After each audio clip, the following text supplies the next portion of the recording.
Bonjour à toutes, bonjour à tous. Vous êtes sur Tandem TV et c'est la reprise, la troisième partie de Tsahal. Tsahal, l'histoire de Tsahal. On la parcourt depuis sa création, on la parcourt d'ailleurs même avant sa création et on la poursuit jusqu'à aujourd'hui. Alors, Israël, Tsahal, son pilier fondateur, c'est quoi? C'est la gloire? Alors pas amour, gloire et vous laissez deviner le reste. Est-ce que c'est la gloire ou est-ce que c'est la remise en question perpétuelle?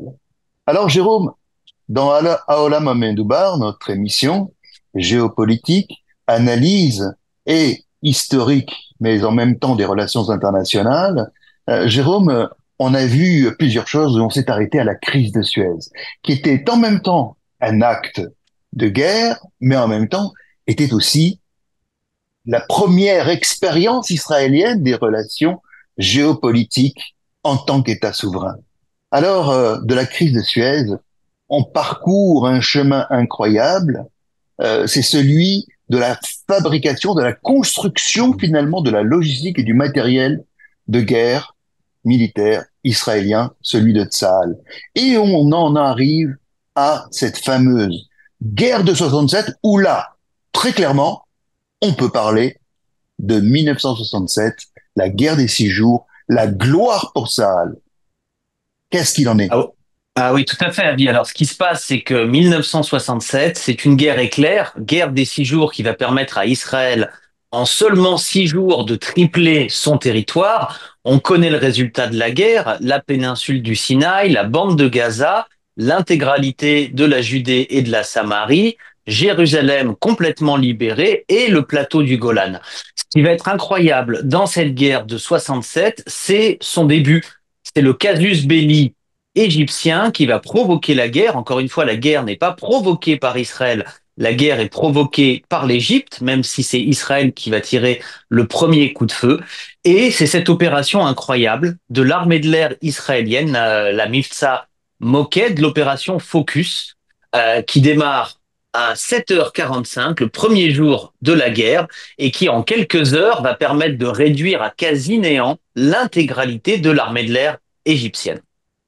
Et ce qui est marrant, c'est qu'on croyait, hein, Nasser pensait que, bien sûr, il y avait de fortes chances qu'il puisse perdre, mais il pensait, peut-être quelques-uns des téléspectateurs vont penser qu'il y a une relation de cause à effet avec aujourd'hui, mais Nasser pensait qu'il était sûr de tenir suffisamment longtemps pour obtenir un cessez-le-feu de Washington que finalement il n'obtiendra pas.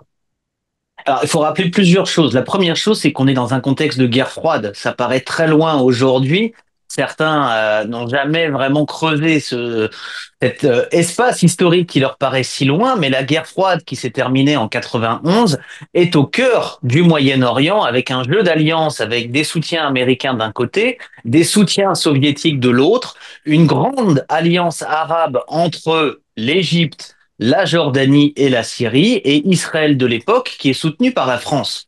Lors de cette opération dont je parlais, l'opération Focus, il faut savoir que 95% des avions israéliens vont partir pour cette opération et ce ne sont que des avions français.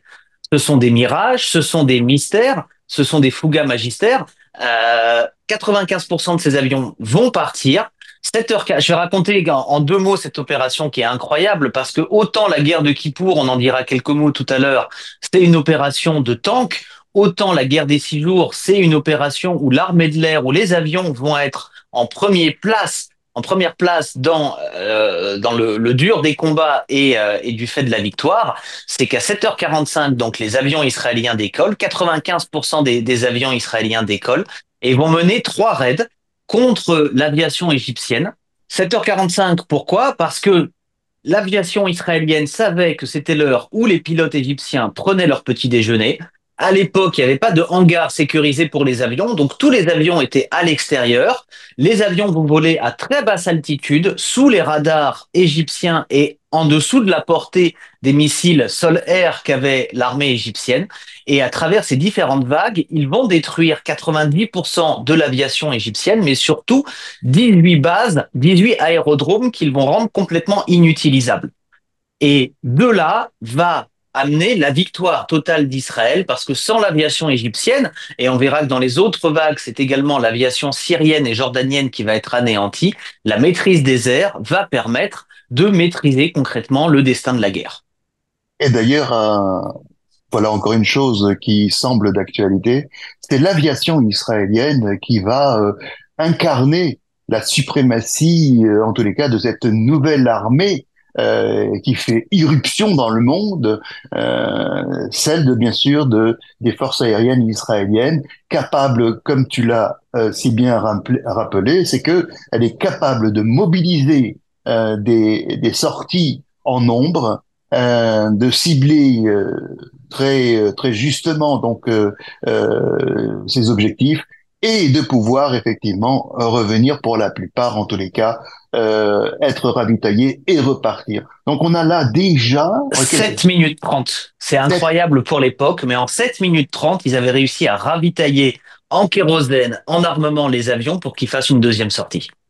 on a là donc finalement quelque chose qui va surprendre Gamal Abdel Nasser, qui va d'ailleurs être la la rupture totale avec ce qu'il pensait être possible, le jeu dans cette guerre froide que tu rappelais, de faire jouer l'un et l'autre, Washington contre l'Union soviétique, et de pouvoir finalement incarner l'équilibre, lui qui voulait incarner le panarabisme, c'est-à-dire donc le royaume arabe uni avec la Syrie, que d'ailleurs avec qui il va se fâcher et se dissocier. Donc finalement, on a là, à ce moment-là, de la victoire d'Israël, on a quelque chose qui d'abord surprend Gamal Abdel Nasser, mais en plus va avoir une incidence géopolitique. C'est la première dont on parle, la première incidence géopolitique. À partir de là, l'Égypte se tournera vers l'Union soviétique et on le verra dans la guerre d'usure de manière plus concrète.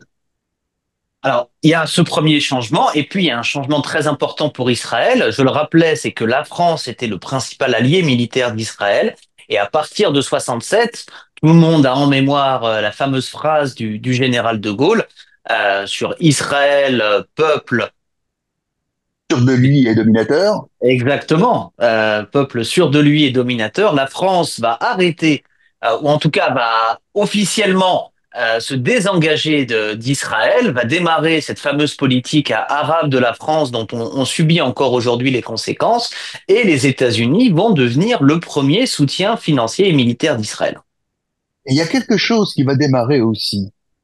Les historiens le savent, en tous les cas, le développent un peu moins, même s'ils le savent finalement, mais ils le prennent souvent pour une anecdote. Mais il y a quelque chose qui tient à l'émancipation et que les nations n'accepteront jamais. L'émancipation d'Israël, qui se libère finalement d'un espèce de patriarcat que pour les empires, et en tous les cas leurs héritiers, et puis les grandes puissances qui ont émergé, Union soviétique, États-Unis, pensaient que tout ce qui était au large de la Méditerranée, il suffit qu'on siffle la fin de la récré pour que tout le monde s'arrête. C'est ce qui s'était passé en 1956 à la crise de Suez.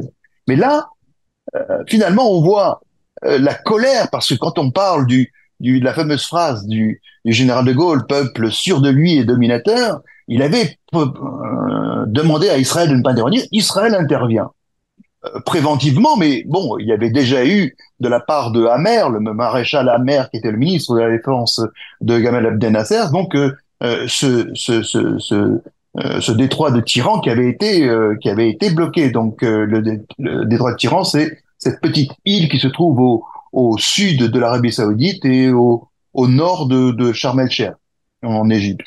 Donc on avait déjà là le général de Gaulle qui dit voyons, on vous a aidé quelque part et donc vous devez obéir.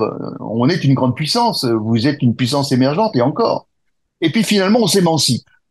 Et là, dans le discours qu'il va tenir, les gens le savent moins, mais il va y avoir véritablement une sortie que d'aucuns pourraient dire antisémite presque. C'est-à-dire donc finalement comme un citoyen de seconde zone, comme un État de seconde zone. Et là, il y a quelque chose de terrible parce que ça ne nous quittera jamais. que ce soit pendant la guerre d'usure, que la guerre de 73, la guerre du Liban et jusqu'à aujourd'hui encore, il semble qu'il y ait toujours ce côté un peu difficilement accepté par les nations occidentales en particulier, c'est qu'Israël puisse s'émanciper des grandes puissances. Et là, en 67, ça a été le cas. Mais il y a un deuxième point, tu vas nous le dire, un deuxième point géopolitique après celui de la France qui réoriente la politique arabe n'ayant pas été obéie. Il y a celui aussi, qu'est-ce qu'on fait des territoires conquis? Alors, c'est une grande question et ça va provoquer des changements profonds dans l'approche de Tsahal de la défense de ces territoires. On va toujours garder cette importance de l'aviation, mais il va s'agir maintenant de développer une forme de défense passive parce que les territoires à protéger sont beaucoup plus étendus. On va avoir des communautés israéliennes qui vont s'implanter à Gaza, qui vont s'implanter dans le Sinaï. Ça va modifier un certain nombre de choses. Un autre changement important qui va arriver à Tsahal après la guerre des 6 jours, c'est une immigration massive de juifs séfarades d'Afrique du Nord qui va également changer la démographie israélienne et avec le temps changer la démographie de Tsahal. Et c'est vrai que à partir de là, on va avoir un establishment un petit peu paradoxal. Alors, on va vouloir se proposer de rendre des territoires. On a un Lévi Eshkol qui va proposer de rendre donc l'essentiel des territoires dans les jours qui suivent hein, le mois de juin 1967. Et puis, on va avoir ces fameux trois noms de Khartoum. La Ligue arabe s'y oppose, les Palestiniens qui se reconnaissent à ce moment-là comme Palestiniens arabes palestiniens sur une proposition dont on sait aujourd'hui elle a émané de la propagande soviétique qui avait réécrit avec Ahmed Choukri et Yasser Arafat l'idée que la Palestine d'antan eh bien devait être réactualisée, que les Arabes devaient s'associer à ce terme-là, à ce vocable. Mais à partir de là, on a, avec les trois noms de Khartoum, déjà la notion, l'idée que Israël ne serait jamais accepté dans la région. En fait, quoi qu'on fasse, elle ne sera jamais acceptée, puisque même on leur rend les territoires, résolution 242 avec sa traduction française et anglaise, tu nous diras peut-être un mot là-dessus, mais en tous les cas, on veut rendre les territoires et on nous dit non. Donc en fait, c'est nous qu'on ne veut pas. Oui, tout à fait. Effectivement, ça va affirmer, le monde arabe va se renforcer encore contre Israël. On va avoir cette guerre d'usure, c'est-à-dire des Fédayines qui vont attaquer régulièrement le long de la frontière. On va avoir quand même plusieurs milliers de morts hein, à cause de ces attaques. Donc on n'a pas une guerre à proprement parler classique, mais des attaques régulières contre des militaires ou contre des civils sur les différents fronts. Qui va nous amener à 1973, la guerre de Kippour. Et entre-temps, je le disais tout à l'heure, l'Égypte a choisi son camp. Alors bien sûr, en 70, Nasser euh, disparaît, et puis va émerger donc ce militaire, Sadat, qui va lui bénéficier d'une logistique matérielle aérienne incroyable avec les derniers avions de l'Union soviétique et qui semble en tous les cas pousser à devoir mener la guerre encore une fois avec les pays arabes voisins, la Syrie, la Jordanie, le Liban, etc. Et donc semble finalement euh, vouloir la guerre, mais quand on regarde l'histoire après avec le recul, peut-être la guerre pour obtenir la paix, ou en tous les cas pour Alors, pouvoir calmer son, ses forts en bouche, pour le dire de manière triviale, pour pouvoir après parler de paix. Qu'est-ce que tu en penses? ouais, c'est très intéressant. Effectivement, tu as raison. Il faut qu'on s'arrête là-dessus quelques instants. Michael Oren, qui est un grand historien et qui a écrit il y a quelques années un livre sur la guerre de 67, raconte d'ouverture d'archives que lors des funérailles de Nasser, Sadat s'était déjà rapproché des officiels américains de manière tout à fait discrète pour exprimer son souhait de changer de protecteur et a ouvert l'idée qu'effectivement, à un moment, il aurait bien voulu quitter l'Union soviétique et se rapprocher des États-Unis. Mais il a un problème dramatique à l'époque, et c'est toujours le problème de l'Égypte aujourd'hui, c'est qu'il a un pays qui est très pauvre, qui est hyper peuplé et qui n'a pas les moyens concrètement de nourrir sa population. Et Ramener à ça la défaite humiliante de 67, il fallait une nouvelle guerre pour redorer quelque part le blason de la défaite de 67. Et donc, il va embarquer effectivement cette guerre de Kippour, mais quelque part avec déjà cette idée qu'à un moment ou un autre, il faudra se rapprocher des États-Unis et que certainement ce rapprochement passera par une paix avec Israël. il faut dire que Nasser avait cette image qui l'accompagnait, puisqu'il fallait bien représenter quelque chose de populaire, donc on le présentait comme quelqu'un de plutôt socialiste, donc rapproché de l'idée d'un tiers-monde à la solde des empires, et là on pense à l'influence de l'Union soviétique. Sadat et dans cette idéologie aussi socialiste, donc proche, doit être proche du peuple, mais il a un concurrent. Et ce concurrent-là, autant que l'armée, autant que les durs à cuire qui veulent la confrontation avec Israël, c'est les frères musulmans. Et les frères musulmans que Nasser avait réprimés, avait tenu à l'écart, mais savait qu'ils étaient dangereux, depuis les années 20 sont au travail et attendent le moment propice pour prendre le pouvoir. Et Sadat le sait. Donc, en provoquant finalement cette guerre de Kippour, et avec un succès relatif, finalement, il calme en même temps euh, les frères musulmans, les frères musulmans qui avaient commencé déjà à œuvrer pour incarner le remplacement. Le remplacement d'une idéologie par une autre, celle religieuse. On passe du politique, on passe, comme les uns ont voulu écarter la monarchie pour passer dans une république, dans quelque chose, dans le cas de Nasser, c'était sa volonté, c'était une démocratie parlementaire, un peu comme en Israël, et puis finalement, ça deviendra donc le panarabisme, et puis finalement, on se retrouve avec Anwar el-Sadat, qui lui aussi voudrait se débarrasser d'une certaine idéologie, mais l'alternative, c'est juste les frères musulmans. Donc on a en même temps déjà les prémices d'une guerre religieuse, peut-être qui se profile. Guerre de 73.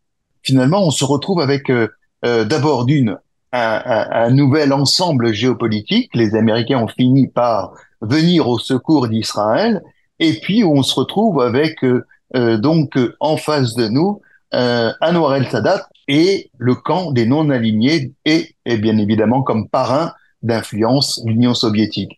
Alors on a gagné, mais on a gagné à quel prix?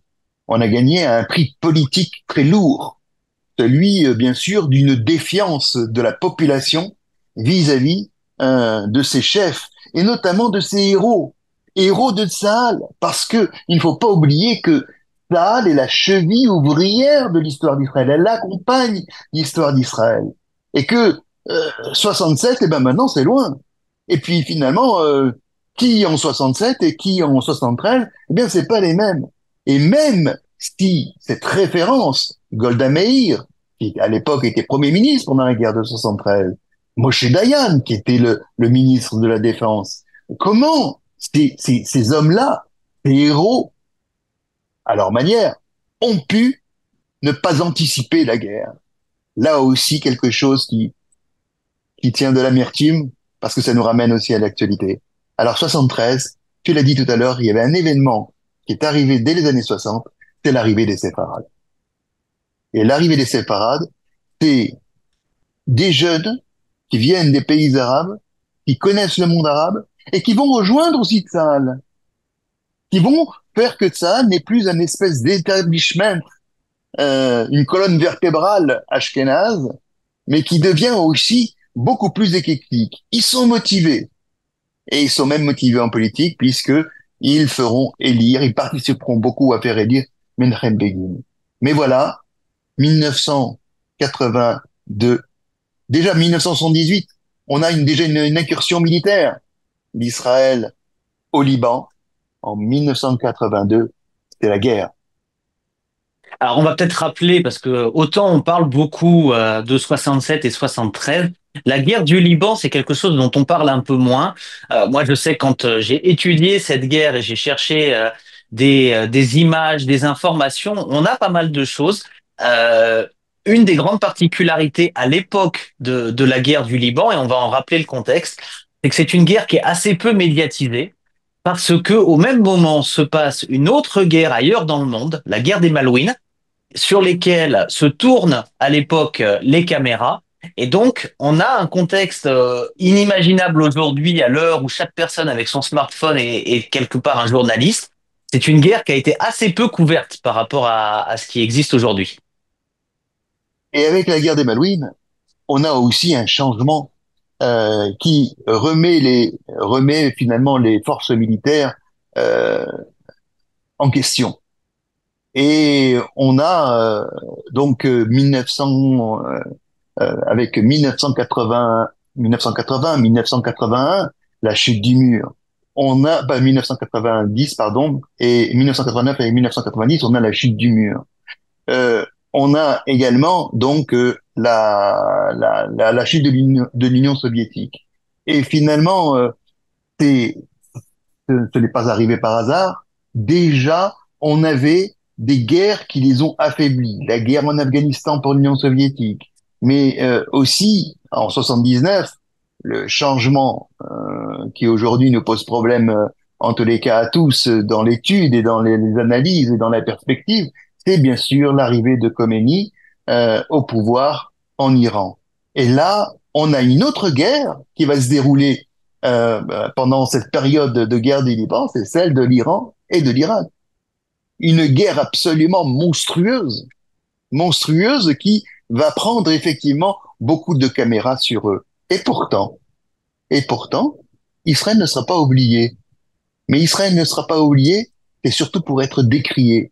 Alors comment, finalement, comme tu le disais, il y a d'autres guerres qui se déroulent en même temps, on sent que les choses sont en train de changer dans le monde, avec des empires qui s'effondrent, dont l'Union soviétique, j'allais dire, qui commence finalement à montrer ses, ses,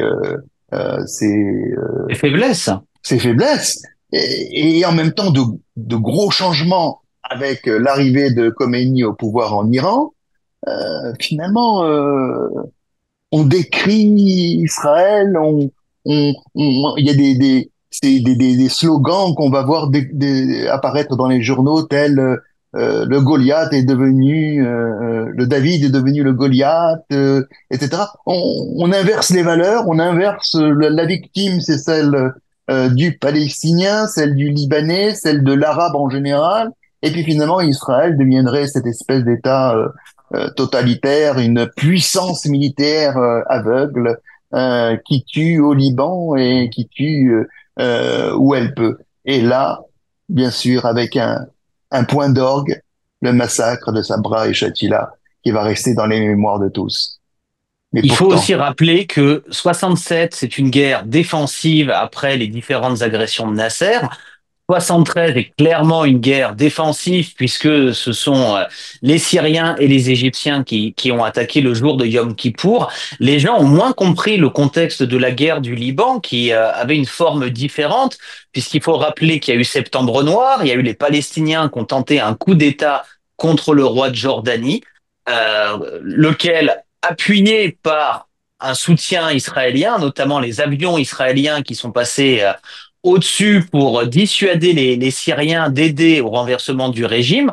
Le roi a ensuite massacré des milliers de Palestiniens. Le plus grand massacre de Palestiniens a été fait par le roi de Jordanie. Et les Palestiniens sont allés se réfugier au sud Liban. Et la guerre du Liban va avoir pour objectif de mettre à néant le terrorisme palestinien qui était à l'époque au sud Liban.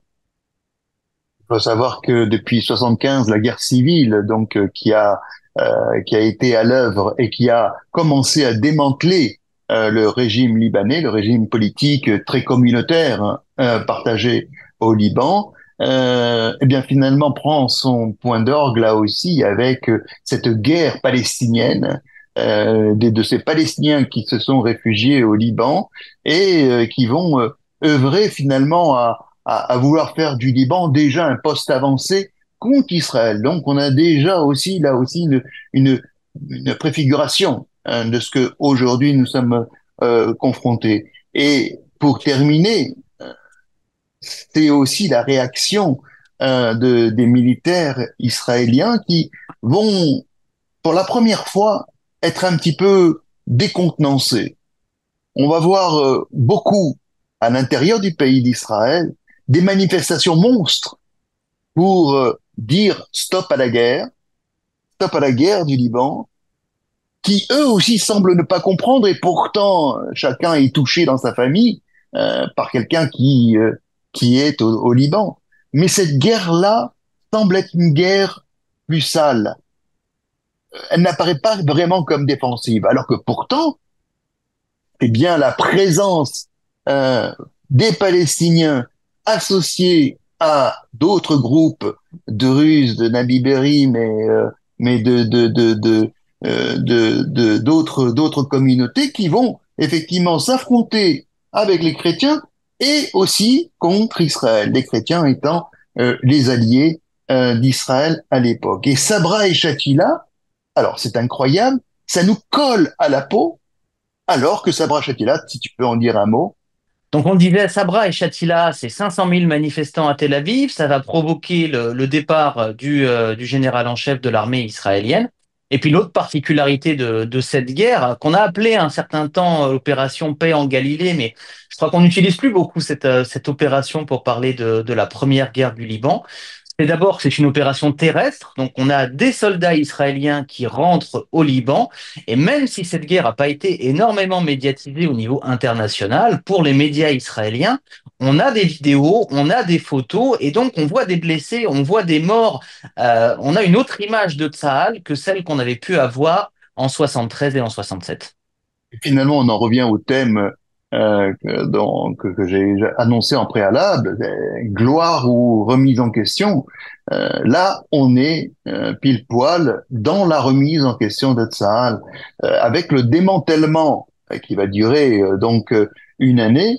Ça va être même un peu plus d'une année. Ça va être presque un démantèlement de l'esprit de cette notion de héros de Tsahal. Là, ça devient un peu plus politique, puisqu'il y aura même des commissions d'enquête qui vont toucher Ariel Sharon, notamment ministre de la Défense de l'époque, et puis qui vont effectivement remettre en question la stature intouchable de Tsahal et au sein de la population, puisque chaque civil est aussi un militaire en puissance, donc il va y avoir effectivement une espèce de petite fissure comme ça qui va se créer. Et puis il y a un autre point, et ça sera mon dernier mot, c'est bien évidemment sur un point de vue géopolitique. Nous allons perdre quelque chose qui aujourd'hui nous importe beaucoup, c'est l'ALS, l'armée du Liban Sud. Nous avions formé des Libanais pour mettre une bande de sécurité, un tampon entre jusqu'au Litanie pratiquement, puisque on avait d'ailleurs appelé la première opération l'opération Litanie, hein, celle de notre incursion au Liban. Eh bien, cette bande de sécurité eh bien va disparaître. Et beaucoup de Libanais d'ailleurs vont trouver refuge ici en Israël, et d'autres vont partir, et ceux qui resteront malheureusement ne vont pas vont devoir se cacher, et parfois certains d'entre eux vont être assassinés. Donc on va perdre et un point de vue géostratégique important, une bande de sécurité pour le nord d'Israël, et, et qu'aujourd'hui effectivement, eh bien cette question-là est de nouveau d'actualité, donc une remise en question de l'époque qui nous revient encore aujourd'hui à la face compte tenu de l'actualité de ce jour avec Tsahal. Alors, un petit teaser, et je vais te laisser le mot de la conclusion. On verra lors de la prochaine et dernière émission les conséquences de cette guerre au Liban avec la création du Hezbollah, qui date de cette période-là, la finule dont on parle beaucoup en cette période, et puis on évoquera bien sûr les deux intifadas pour arriver à la guerre actuelle et les conséquences pour Tsahal. Et pour le dernier mot, je dirais que Saal, qui est remise en question, finalement reviendra, mais on le verra plus tard, au devant de la scène, mais plus nécessairement de la scène militaire, mais de la scène politique. À très bientôt. Merci pour cette troisième partie. On se retrouve bientôt, Jérôme. À À très bientôt, bientôt. Avi.